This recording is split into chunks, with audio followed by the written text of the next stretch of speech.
military alliance, it needs to actively address several challenges. First, technology. Here we can clearly see the speed of change of yet unknown scope. NATO allies need to keep up with the rapid advancement in new technologies such as machine learning, big data, autonomy, unmanned systems, and reach out to the commercial world so that NATO can keep its technological superiority and navigate the military transformation into the right direction. But at the same time, NATO needs to take the responsibility and set the ethical standards, since war is just way too important to be left to some smart machines. But NATO is not alone in navigating through this disruption and unpredictability. The NATO-EU interface has become very important, and the inclusiveness of defense cooperation between these two organizations and close coordination of the activities when it comes to exercises, capability development, or just information sharing. Those are the crucial elements for a successful strategy in dealing with threats that range from tanks to tweets, as the current Secretary General of NATO tends to point out. But at the same time, we have Russia, the traditional foe of NATO that it makes it back on the top of the list of threats. And while NATO needs to stand firm, and all allies need to step up their efforts in building this credible defense and deterrence eastward, but the frequency of dialogue needs to improve, and the NATO-Russia Council have to start delivering meaningful results. But as Russia is trying to master its chessboard game, China has been playing Monopoly, right? The alliance needs to recognize and find a positive role in upholding international norms, especially against Chinese efforts to rewrite the rules. This is an area for transatlantic cooperation on freedom of navigation operations to protecting the security of strategic assets. And speaking of norms, NATO needs to become a feminist alliance. For the effectiveness of NATO, women must be included at all levels of the decision-making process. Well, today is the 75th anniversary of the D-Day. The young generation at that time made unimaginable sacrifice in their fight for freedom and a better future, and a great demonstration of solidarity.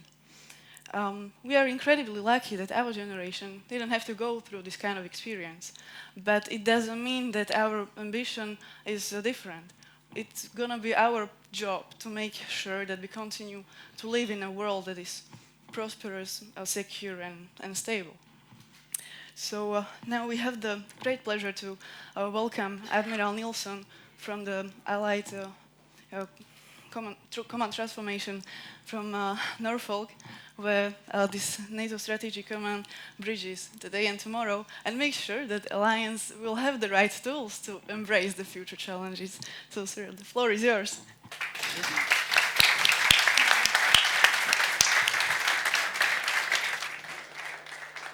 So, ladies and gentlemen, it's an honor being invited to speak to you today in the beautiful city of Bratislava.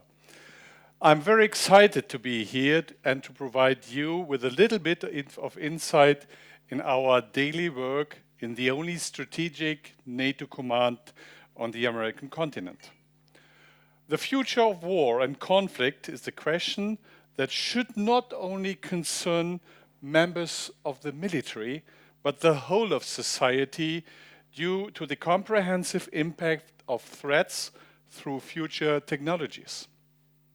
First and foremost, a four-star NATO admiral is probably not the best qualified people to determine the widely comprehensive and highly arguable ethical aspects of the use of robots, UAVs, and artificial intelligence within the framework of future technologies. But what I can offer, and what I am more than happy to do, is to provide you with a NATO headquarters Supreme Allied Command transformation view on this issue and how we try to prepare for the future. So what is Allied Command Transformation's role? GLOBSEC, as the Warfare Development Command of NATO, is the innovation lead agent of the alliance. We are the command for NATO focused on warfare development activities for the alliance. In other words, we take care that NATO can meet its three core tasks: collective defense and deterrence, crisis management, and corporate security, even decades ahead of us. Norfolk is an incredibly exciting place to serve right now. Our focus is on the analysis of future trends. We try to understand what to expect for the military environment from the security setting ahead of us. We establish to bridge to a variety of challenges in order to increase the effectiveness and relevancy of our current and future capabilities. Artificial intelligence, autonomy, big data analytics, or quantum computing are not only buzzwords for us. They are key drivers for our thoughts and work since several years already. Our aim is not only to deliver capabilities for the alliance. We want to question and disrupt our processes and procedure. We hope to implement a mindset change in order to ensure that NATO is able to win future wars and solve future crises. This essential forward thinking ensures that NATO is relevant today and even tomorrow. We seek to provide NATO the necessary military capacities in the right posture to current, but with even more emphasis for future operations. We do that in close collaboration with our sister command, Allied Command Operations in Europe. One cannot go without the other. Allied Command Operations leads the operating effort. They are the warfighters supported by us. Allied Command Transformation leads the adaptation effort. We are the warfare developers supported by Allied Command Operation. It's a combined and permanent enterprise. Together, we bridge the present and the future.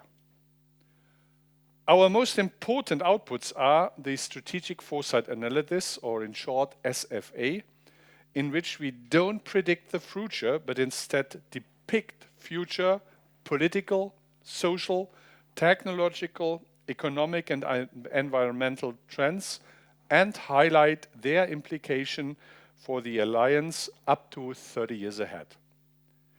In this regard, we cannot see any future operation without involvement of partners inside and outside the military spectrum. Therefore, the SFA is produced together with the universities, international organizations like the European Union and the United Nations, civilian companies like Google, Amazon, and Microsoft, think tanks, and non-governmental organizations like the Red Cross, just to mention a few. Based on this trend analysis, our BIAC Strategic Commands Framework for Future Alliance Operations, or in short FFAO, identifies key attributes driving our efforts to keep our edge over any potential adversary or change in the security environment. Those key attributes are flexibility, interoperability, and of course, speed in innovation. In short, we indicate what forces, technology might look like and what they have to be able to do for the next 10 to 15 years ahead. But what exactly are we facing in the future from a threat perspective, and how can NATO face those challenges? Factors such as the increase in defense spending and the availability, the proliferation of knowledge and technologies have provided rivals and potential adversaries with growing capabilities. They have the ability to challenge the alliance politically, militarily, and technologically, and they do not hesitate to do so.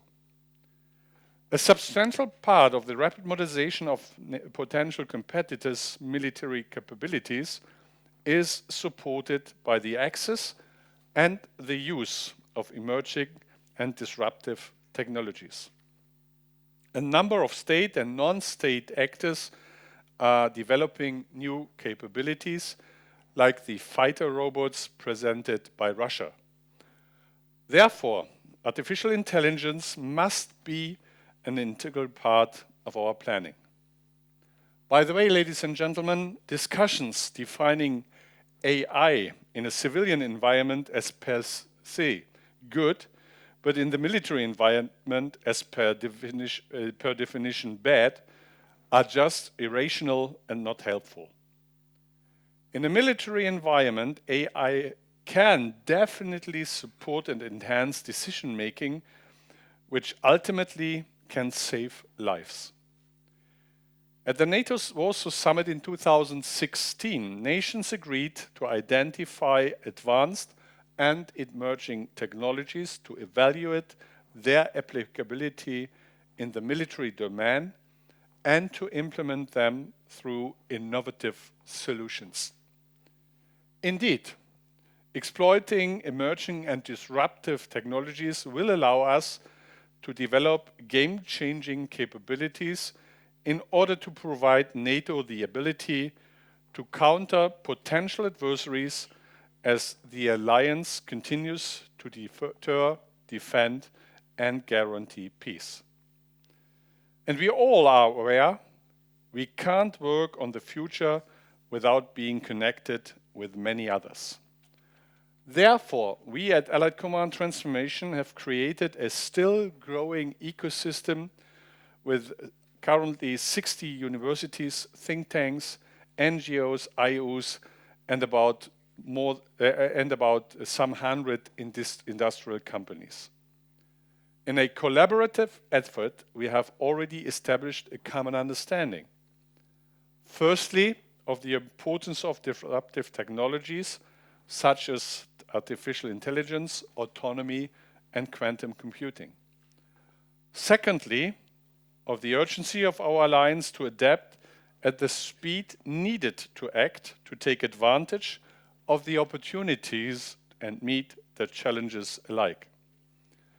Keeping in mind that since NATO's inception in 1949, technological superiority has been an essential enabler of our military superiority. This leads to a pretty simple conclusion. We have to operate and adapt at the same time in order to ensure not to fall in the unidimensional military trap, trying to get solutions for multi-dimensional challenges. Consequently, at the July 2018 summit in Brussels, NATO leaders have discussed modernization efforts to include steps we are taking and probably roadmaps to guide our future work.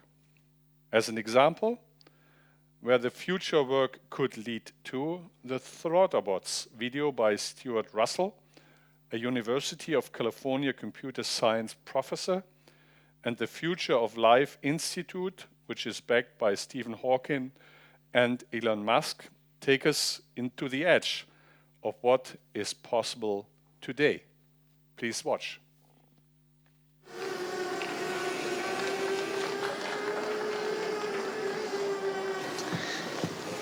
Your kids probably have one of these, right? Not quite. Hell of a pilot? No. That skill is all AI. It's flying itself. Its processor can react 100 times faster than a human. The stochastic motion is an anti-sniper feature.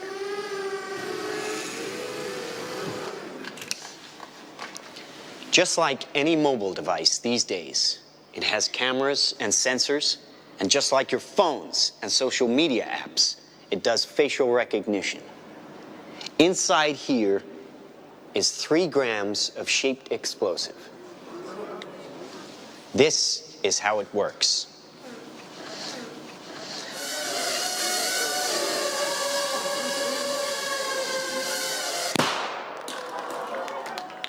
Did you see that? That little bang is enough to penetrate the skull and destroy the contents. They used to say guns don't kill people, people do. Well, people don't. They get emotional, disobey orders, aim high. Trained as a team, they can penetrate buildings, cars, trains, evade people, bullets, pretty much any countermeasure. They cannot be stopped. Now, I said this was big. Why? Because we are thinking big. Watch. A $25 million order now buys this. Enough to kill half a city. The bad half. Nuclear is obsolete. Take out your entire enemy, virtually risk-free. Just characterize him, release the swarm, and rest easy. Sure, this is fiction. Or is it not? Well, let me elaborate a few examples without going too much into technical details. First, artificial intelligence and human-machine teaming. Artificial intelligence refers to the already existing ability of machines to match humans in terms of learning, reasoning, planning, and acting in complex cyber-physical environments. The potential impact includes replacement for human decision makers, autonomous robots or vehicle control, automated information fusion, and more. This means intelligent machines are able to assist and augment NATO staffs as they plan and conduct operations, train, exercise, and by that, prepare for the future. AI generates opportunities to automatically take advantage of vulnerabilities they discover. This is especially true in the cyber arena.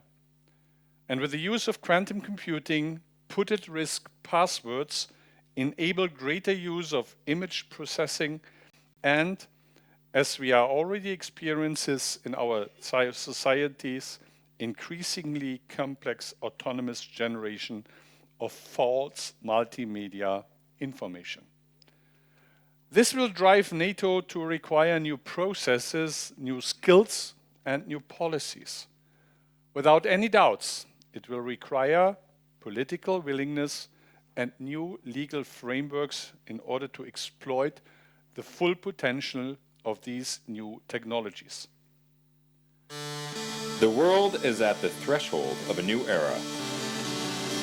The success of military operations will be decided by human-machine teaming, powered or augmented by artificial intelligence. Human-artificial intelligence teaming will be a key driver for the use of artificial intelligence in the military.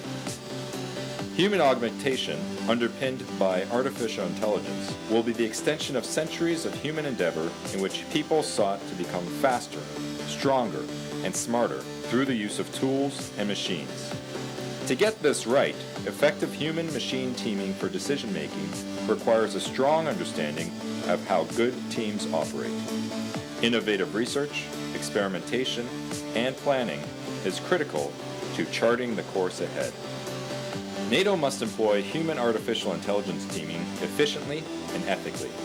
For that, NATO must achieve an effective convergence of technology, operating concepts, and adapt its organization and processes. NATO's Allied Command Transformation is leading that charge.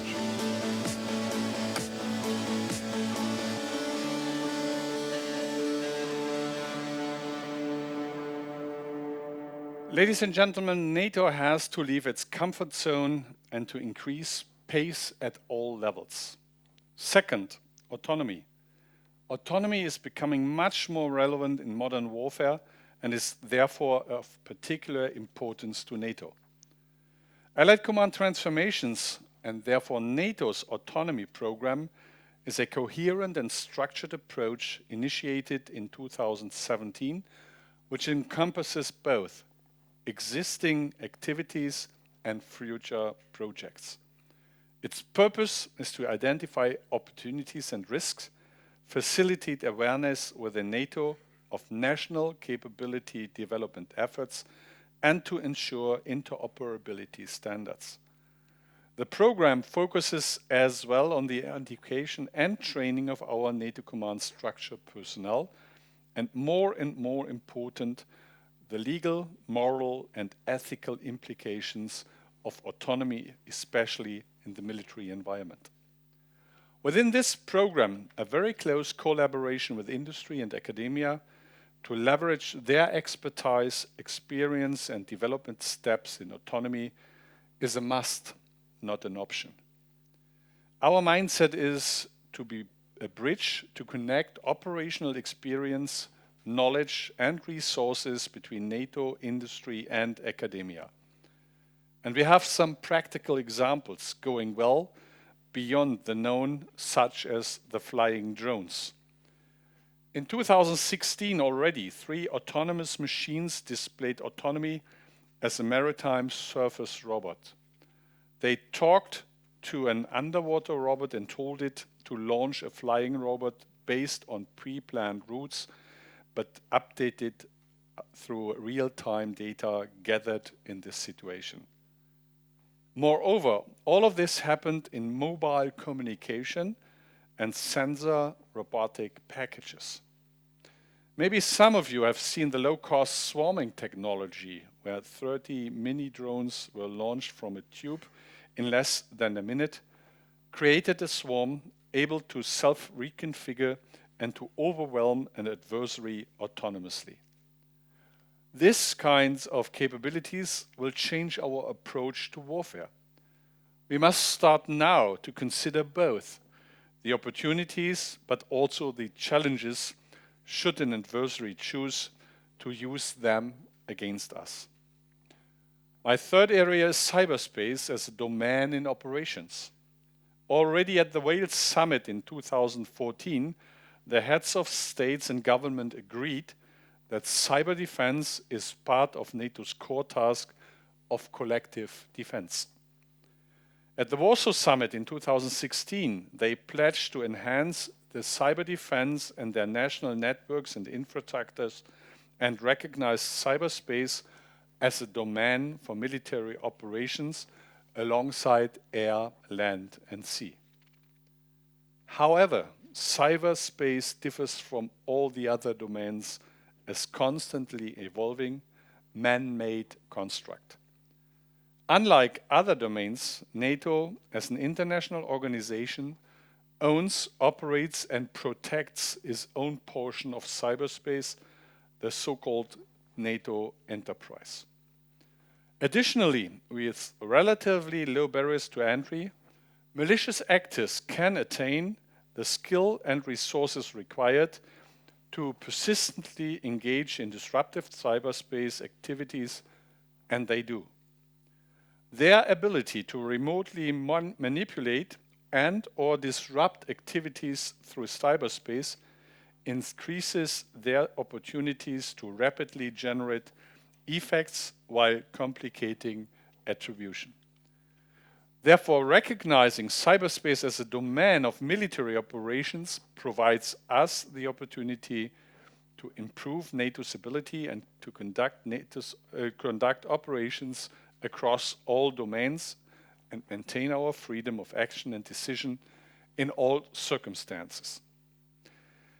NATO has already taken steps to operationalize this domain, starting with identifying the NATO cyber system gaps, which are being addressed to the NATO command structure functional adaptation process. We will establish a cyber operations center, and we will enhance command and control of our operations in and through cyberspace. This endeavor is far away from being over. In fact, I have to admit that we are at the beginning, as we will have to take a look in cyber doctrine, cyber education, training exercises and evaluation, as well as the political level and especially with the legal frameworks. We can already report some success stories as now all NATO allies have established cyber policy frameworks and some time of organization to coordinate cyber defense and cyber security at the national levels, and most of the allies have even incident response teams. Please allow me at this point perhaps one personal remark. The wording cyber offense and cyber defense is misleading. We should much more focus in cyber security and intelligence, and cyber might perhaps much more impact on the civilian than on the military environment. We need to go beyond our conventional means to be up to speed with the congruence of trends and possibly increase predictability of future shocks. The Amazons, Googles, or Apples of today routinely connect our geolocations where we like to work, eat, shop, work out, or spend our leisure times. With our topics of interest and our spending routines in a complex analysis, they utilize the mentioned big data using artificial intelligence and autonomy to create fiscal value and to shape our consumer behavior. So what makes us believe that this kind of capability in the hand of malicious players would not be used to target NATO? On the opposite side, an opportunity for NATO to utilize this same capabilities to provide analysis of the security environment, build situational awareness, and speed decision-making. The question is, are we recognizing the wind of change, and are we willing to act? The shown examples are today's technology and capabilities. Imagine where we will be in 10 years. We have to leave our comfort zones. We need to take decision now, not tomorrow. NATO will continue to follow the civilian, mainly non-defense, industry-driven technology innovation rigorously and bridge today with tomorrow. Otherwise, I fear we may be dominant and irrelevant at the same time. It all starts with NATO bodies and allies persistently federated with nations, partners, commands, industry, and academia to share our understanding and leverage the power of our innovation ecosystems. We know that future requirements are already at NATO's and its members' doorsteps. However, the time to transform our capabilities is running out, and we have to speed up at all levels. Only the promotion of flow of information and ideas in all stages of operations, especially in the early ones. The willingness to communicate and seek advice. The understanding of concerns, constraints, and position of our stakeholders, and a true openness to new and innovative ideas will make us stronger in our collective efforts to secure our citizens. We in NATO need to embrace uncertainty, need to learn from the rapidly changing world around us, and need to enhance our interaction. Our gain is increased situational awareness and higher levels of resilience. This naturally will come with some failures in the future. Nevertheless, we have to be able to accept a step back before making 2 steps ahead. The willingness to accept that fact should be the basis for a constant development in every aspect in our alliance. Let us move forward. As the former British Prime Minister Winston Churchill stated, quote, "Success is not final, failure is not fatal, it is the courage to continue that counts." I assure you, we at ACT With your support, we'll continue, fail sometimes, learn more, and finally succeed. Thank you very much for your attention. Ladies and gentlemen, Admiral Nielsen is happy to take a few short questions.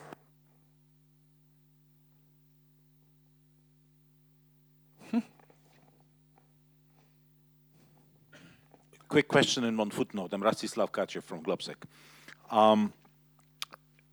In history, lethal technology was always highly controlled and owned by state. In the medieval time until recently, owning a sword was a privilege. You had to belong to a noble or the government. You could not own anything which would be a threat in the security threat if it was not controlled by the state, until very recently. These drones, what you showed, it's only a peak of the iceberg, and it's not owned by state anymore, and it's out of the control. We control sale of tanks in armed vehicles and big ammunition, but we got a decoupling of the ownership or the state control over the oversight or the leading on the side of the government in some of the technologies which might be much more disruptive and much more lethal. My question is how we couple these together, you know, and even if we look at the intelligence was a national domain, strictly national domain. Today, if I run intelligence, my head would be blowing off seeing what are the other intelligence capabilities and capacities somewhere else. What data, sexy data are out there which doesn't belong and are out of control of state, and what you can do with it, you know. So we see erosion of what used to be in the hands and controlled by the government and being the national. Now it's becoming non-national, non-government. That's the question, what we can do about this. And footnote is, on security and defense, the question is always about being able and willing to defend ourselves. It's a private, you may have a good gun, 44 Magnum, so you got capability. But if you are not willing to pull it and use it, then it's better not have it, you know, because it's very dangerous then. That's a little footnote. I don't know what to do about it because we got new generation which is not very willing. You say, you paid for that, you military, you will take care of that. It's not my concern. Why should I care about that? It's not good. So I agree, but the question you are asking is the $100 million question. You know, I'm talking about a technology which is already available and used in civilian life. Everybody is embracing artificial intelligence in his pocket when he is grabbing for a cell phone. That's nice. But artificial intelligence offers other solutions, and that's why I'm fighting to increase the pace. We like our traditional policies and procedures. The challenge will be that these technologies, which are developed by civilian industry and not by the defense industry, is used to make a fortune, to earn money. And that's the problem in an era of big data to control it. And we from ACT, we believe it's necessary. The man in the loop is necessary, but we need some political guidance how to deal with this issue. But we are talking about a train which has left the train station 5 years ago. Currently, we are seeing the backlights. Hopefully, we can bridge the gap. Yes. So I can't give you the one and only answer. Okay. Yeah? Sir, sorry. Go ahead. Sir, I mean no disrespect to NATO's counterintelligence capabilities, but I'm just curious why any given NATO member might choose to share truly cutting-edge capabilities with the alliance as a whole. In effect, giving it to NATO is also giving it to Russia and giving it to China, is it not? So I have a different understanding. If you are giving this to NATO, that it's going to Russia. I can't see the sequence, maybe, but it's not officially. Yeah, but no, I understand. But sharing of information in an era of big data is a must, not an option. What are the takeaways from all terroristic attacks in the last 5 years? The information was available. but it was not shared. So we couldn't anticipate to build a awareness picture in order to prevent these attacks. And of course, we trained our intelligence people over decades to protect all information. It's kind of their DNA. The question is, for how long you have to protect information in the future? Because finally it comes to this search for the needle in the haystack.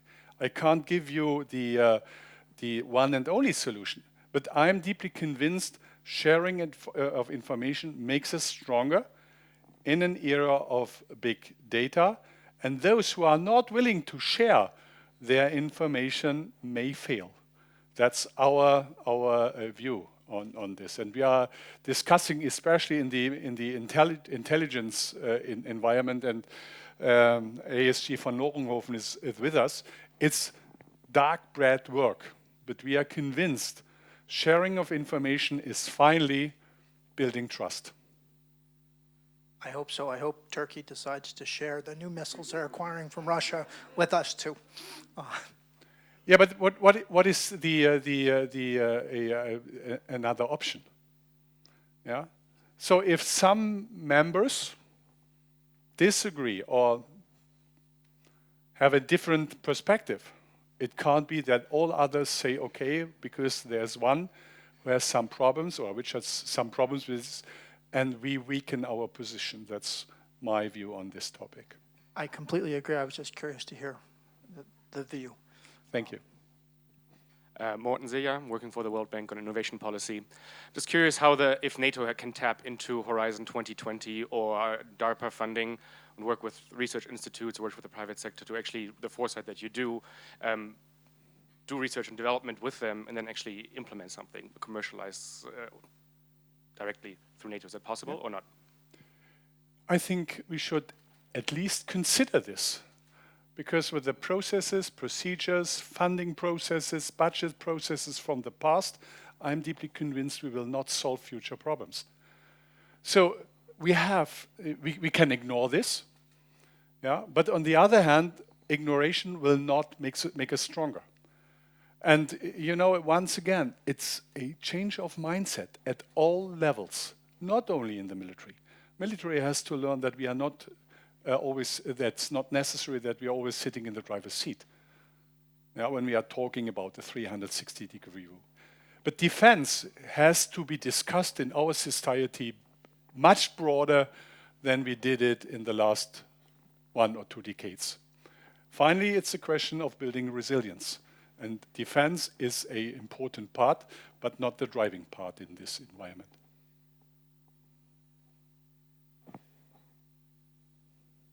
Yes?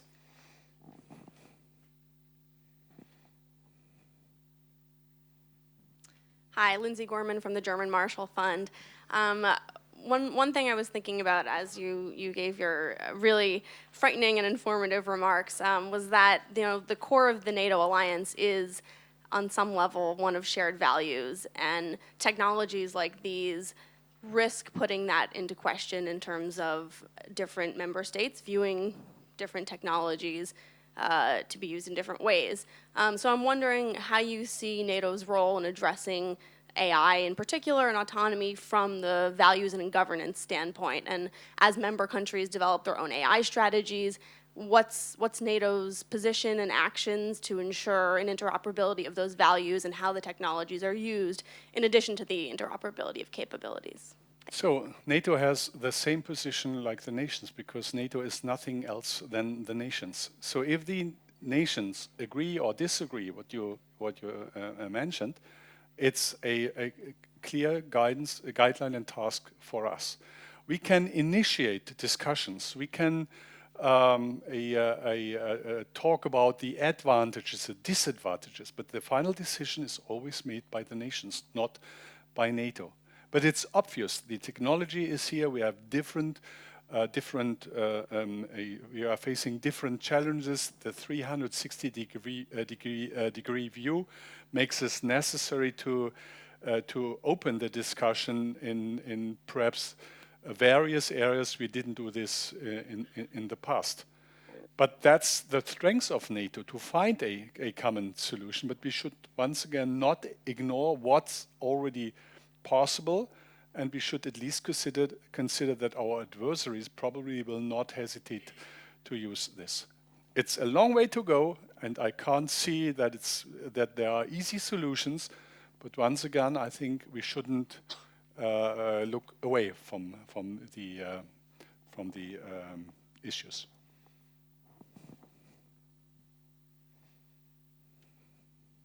Thank you. Tanya Lati from the European Parliament. Like NATO, the EU also has a purpose in finding a common sense and, well, sometimes the lowest common denominator. So I'd like your opinion or your evaluation of current PESCO projects and generally the future European Defence Fund as a European contribution to military transformation and to handling new technologies. Thanks.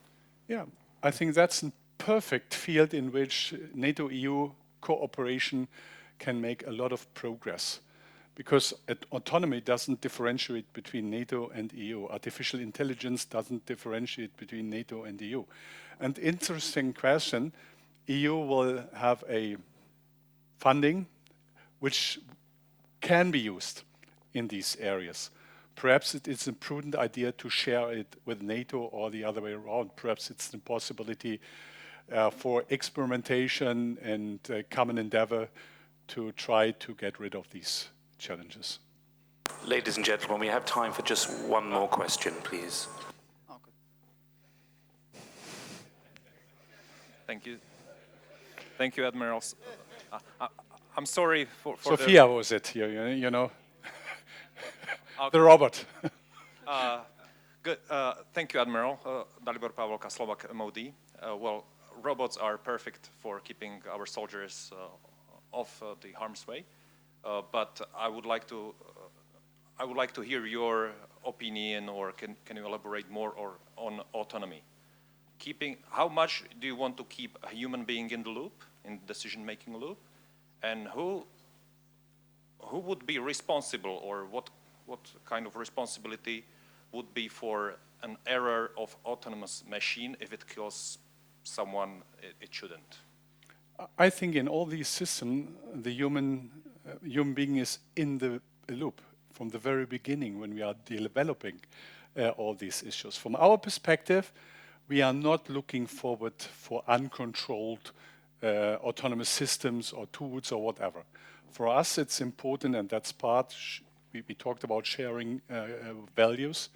For us, it's important that the human being is always part of the decision, or the other way around, the final decision, if it's possible, should always be under control of human beings.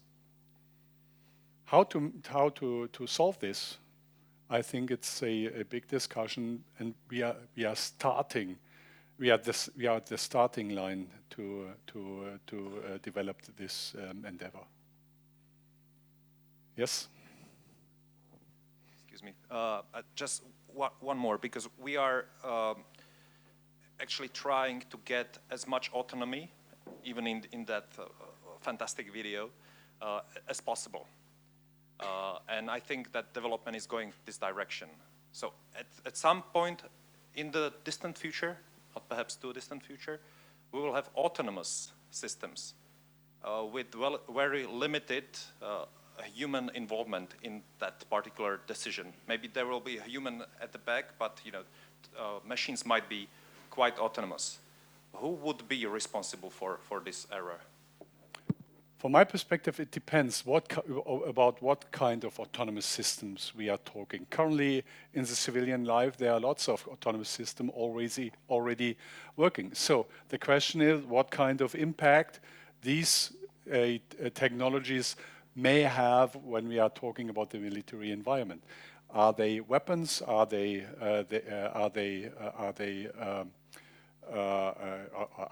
in a position to kill people, or whatever? I can't give you the final solution, but I'm deeply convinced we have to discuss these questions, and it will be a really interesting discussion, and that's why I'm always applying for a broad discussion, because when we are talking about defense in the future by using autonomous systems, it's not only the issue of the Ministry of Defense. There are many, many, many others who should at least feel to be involved. So, thank you very much for your attention.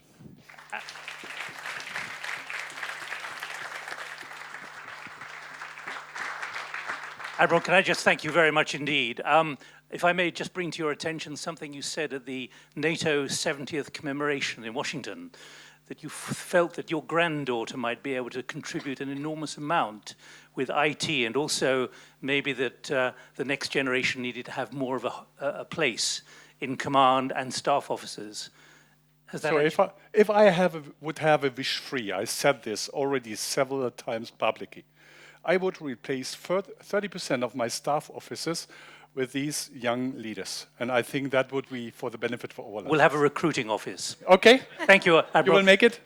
I'm going to be at the head of the queue. Okay. I'm young enough. But one of the reasons I'm here is literally to do the basic stuff, because SACEUR is going to be here tomorrow, the first time he's appeared in public, the new SACEUR, General Waters, and he will be here downstairs at 8:50.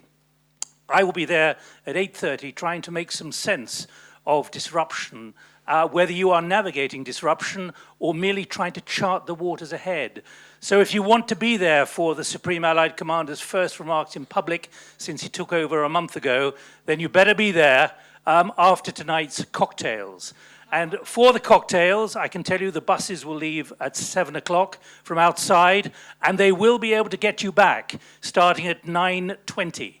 And the last bus is at 11:40. But that doesn't give you an excuse not to turn up at 8:25 for the morning call of what is happening in disruption. Admiral, thank you once again, and enjoy the drinks.